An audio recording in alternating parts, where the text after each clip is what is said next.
маълумотҳои донистанӣ дар бораи шаҳри Тошканд. Тошканд пойтахт ва бузургтарин шаҳри Ӯзбекистон ва яке аз зеботарин шаҳрҳо дар Осиёи Марказӣ мебошад.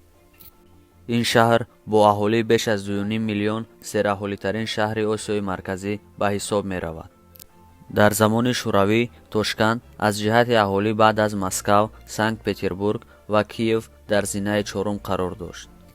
аҳолии Тошканд аз миллатҳои гуногун иборат буда, мувофиқи омори расмӣ узбакҳо 63%, русҳо 20%, татарҳо 4.5%, тоҷикҳо беш аз 2% ва дигар миллатҳо бошад 10% дигари онро ташкил медиҳанд.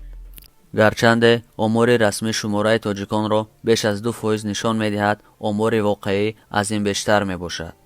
Тошканд таърихи қадимӣ дошта, соли 2009 2200-солагии ин шаҳр ҷашн гирифта шуд.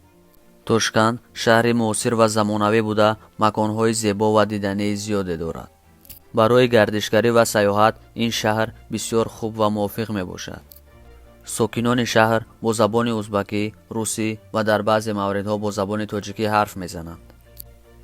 гардишгароне ки яке аз ин забонҳоро медонанд, бо мушкилии ҷиддии муошират рӯбарӯ намешаванд.